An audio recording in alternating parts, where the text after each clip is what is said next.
Hey everybody, Kevin Duffy here of MassLive.com, joined by Mark Daniels of the Providence Journal. A fluky 35-28 loss here for the Patriots.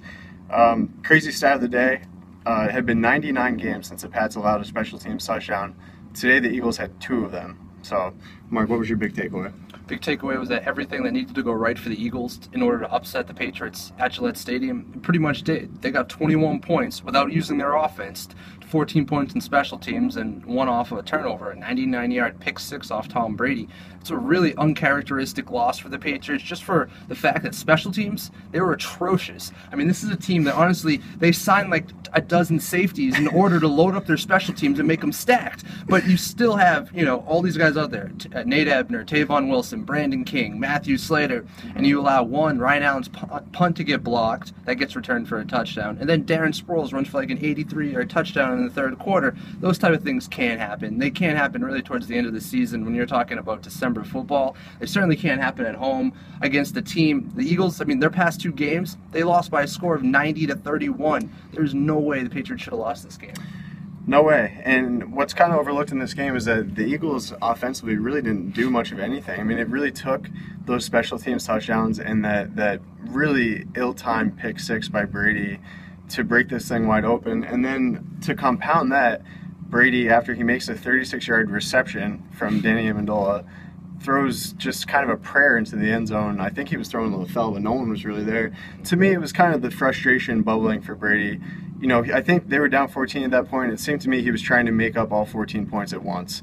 And you just can't do that. And Brady was really critical of himself after the game. He basically said, if I have 2 turnovers, we're not going to have much of a chance to win any game.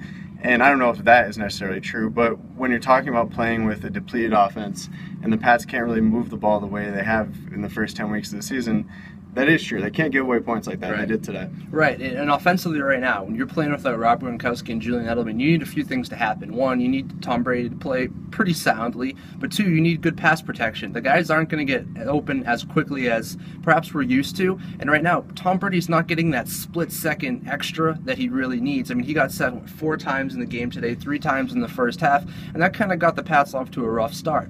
But some things you do need, such as guys like Scott Chandler, James White, Danny Amendola stepping up, I thought they got that, and I thought that was sort of encouraging. But at the end of the day, Tom Brady, a couple turnovers, pressure from the offensive line. Altogether, all the mistakes added up.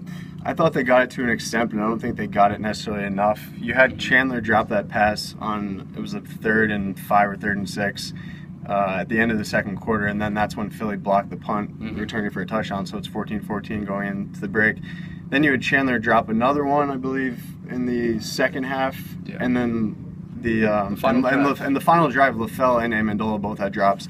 So they did get some from James White, but ultimately, there were a lot of guys who didn't make plays when they needed to today, and really special teams and Brady tops the list. But you can also kind of look at what they got from Chandler and LaFell in spots too, and it wasn't great. Right. A crazy stat about James White as well. He had 10 receptions. I'm looking here, 115 receiving yards. The 115 receiving yards are the second most by a running back on the Patriots since 1960. It's the 4th most franchise history. Whoa, Isn't that crazy? Yeah. The only running backs ever to have more receiving yards as a running back, Shane Vereen, 2013, 153. And you got to go back to the 1960 season where Joe Johnson and Dick Christie both had 124 and 123. Of course, the old Dick Christie days, of course. And then his receptions, it was 5th most all time by a running back, Patriots running back, which is crazy. James White, he blew up today, and Tom Brady kind of said it after the game. They need that kind of performance from him going forward. I don't think you're going to get that type of performance from him going forward,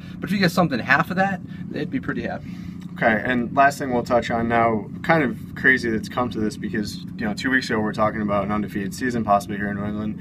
Now the Pats are the number 3 seed currently in the AFC. That won't stand probably because they're really number 3 because of a technical tiebreaker. Like they're 7-1 in the AFC and Cincinnati's 8-1. So Cincinnati and Denver play each other. So one of those teams is going to have 3 losses at some point. So the Pats really are in shape to at least earn a first round bye. So where do you think they are now going forward? They're in a little bit of trouble, honestly, just because if injuries right now offensively and with Hightower as well, it's a tough spot to be in because you can't rush these guys back. You need them for the playoffs. That being said, you want a home game. Everyone wants a home game. And if the playoffs ended now, the Pats are playing in the wild card against the Jets, and would have to go on the road against probably Cincinnati or Denver. That's kind of a terrible scenario. But like you said, I think they're in good position for at least the 2 seed. We know Cincy or Denver will have another loss. So that leaves the Patriots trying to clean up now. I mean, you have to win on the road against the Jets in Houston. They won't be easy games. You have to win at home again, on the road also against the Dolphins, but then home one more time against the Titans. It's certainly possible the Patriots win all these games, but as we saw the past 2 weeks, honestly, it's also possible they lose. I would have never thought they would have lost this game tonight, and look what happened. Yeah, I agree. This is one I didn't consider. You know, we talked about games they could lose, maybe Houston, maybe the Jets. Never even thought about this one for a second. But, you know, you can kind of chalk it up to it was a fluky game, and it remains to be seen whether or not this loss is going to really hurt them in terms of the AFC playoff picture. So that's all we got for tonight. We'll talk to you guys from Houston next week.